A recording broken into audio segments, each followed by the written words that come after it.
มื้อนี้สิมาขอเว้าเรื่องหนึ่งเนาะทุกคนเนาะซึ่งเรื่องมันมีอยู่ว่าทุกคนก็คือมีคู่สามีคู่หนึ่งเนาะเลาหั้นได้เลิกรากันด้วยเหตุผลส่วนตัวเนาะทุกคนเนาะสิบ่ขอกล่าวล่วงเรื่องเหตุผลที่ว่าเลิกกันเนาะหลังจากที่ว่าเขาเจ้าหั้นเนาะทุกคนเนาะได้เลิกกันไปแล้วบัดนี้มีหลายๆผู้หลายๆคนก็มาถาม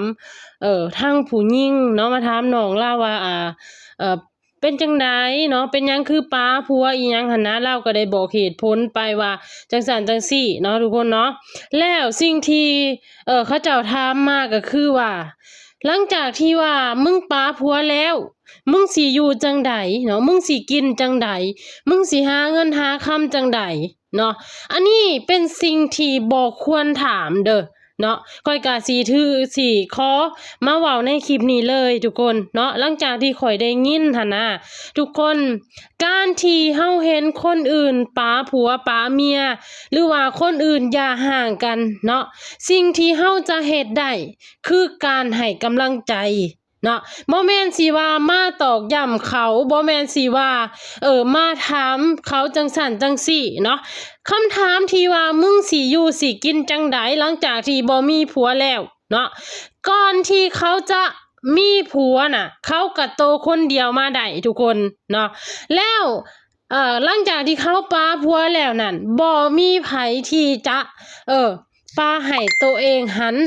อดตายเนาะบ่มีไผที่จะปาให้ตัวเองหันอดตายทุกคนหันเนาะมีมือมีตีนสามารถหาเลี้ยงตัวเองได้แล้วอีกอย่างหนึ่งเนาะเขาหันนะก่อนที่เขาจะปาผัวได้น่ะคือเขาหันคึดคักแล้วว่าสิสไปเนาะก่อนที่เขาจะปาผัวได้คือผัวเขาต้องเฮ็ดให้เขาหันบ่พอใจเฮ็ดให้เขาหันอุกใจแล้วผัวของเขาหันบ่สามารถซัพพอร์ตเขาได้ผู้หญิงทุกคนเนาะผู้หญิงทุกคนบ่สามารถจะอยู่กับผู้ชายที่บ่พัฒนาตัวเองผู้ชายที่เอาแต่โทษเมียผู้ชายที่เอาแต่หนิ่งใส่เมียอันนั้นก็หน้าที่ของเมียนึ่งข้าวก็หน้าที่ของเมียแต่งกินก็หน้าที่ของเมียทุกสิ่งทุกอย่างเวียกเฮือนเวียกซ่านหนิ่งใส่แต่เมียฉะนั้นหั่นนะบ่ว่าสิว่าจังใดผู้หญิงหันเนาะสิทธิเสมอภาพเท่าเทียมกันเบิดสิมาโทษแต่ว่าอันนั้นก็เมียอันนี้ก็เมียอันนั้นก็เมียเป็นไปบ่ได้เนาะแล้วเฮาบ่ฮู้ดอกว่าการที่เฮาตัดสินใจเลือกหรือว่าการที่ตัดสินใจเลิกกับผู้ชายคนนี้อนาคตของเฮามันจะเป็นจังใดเนาะทุกคนบ่ฮู้ไผก็บ่ฮู้อนาคตฉะนั้นหั่นนะการที่เขาได้ตัดสินใจไปแล้วที่จะเลิกที่จะปาเนาะที่จะเลิกที่จะปาเฮาควรเคารพการตัดสินใจของเขาเนาะแล้วถามว่าสิอยู่แบบใดเนาะถามว่าสิอยู่แบบใดก็อยู่ตามมีตามเกิดนี่แหละเนาะถ้าว่าโอกาสหน้ามันไปพ้อคนที่ว่าดีกว่าก็อาจเป็นไปได้เนาะเพราะว่าเฮาบ่ฮู้เด้อนาคตข้างหน้ามันสิเกิดหยังขึ้นบางครั้งเฮาก็อาจจะเจอผู้ชายที่มันดีกว่ามันเพอร์เฟกต์กว่าก็ถือว่าเป็นดวงของเฮาเนาะแต่ว่าบางครั้งเฮาอาจจะเจอผู้ชายที่มันเลวร้ายที่มันโหดร้ายที่มันบ่ดีกว่าคนนี้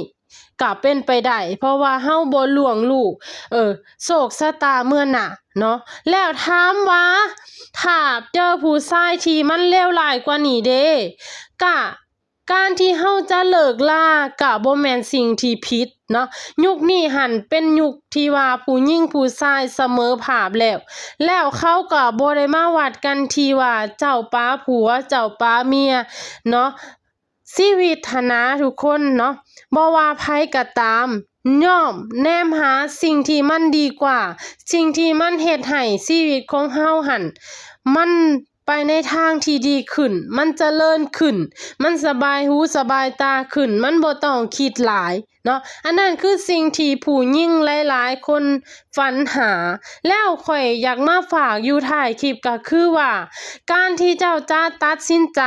เนาะเว้าให้คนนั้นคนนี้หรือว่าการที่เห็นคนอื่นปาผัวปาเมียสิ่งที่ซุมเจ้าจะเฮ็ดได้สิ่งที่ซุมเจ้าจะควรปฏิบัติก็คือการให้กำลังใจบ่แม่นการไปถามบ่แม่นการไปเฮ็ดให้เขาบั่นทอนจิตใจลงไปกว่านี้เนาะอันนี้ฝากไว้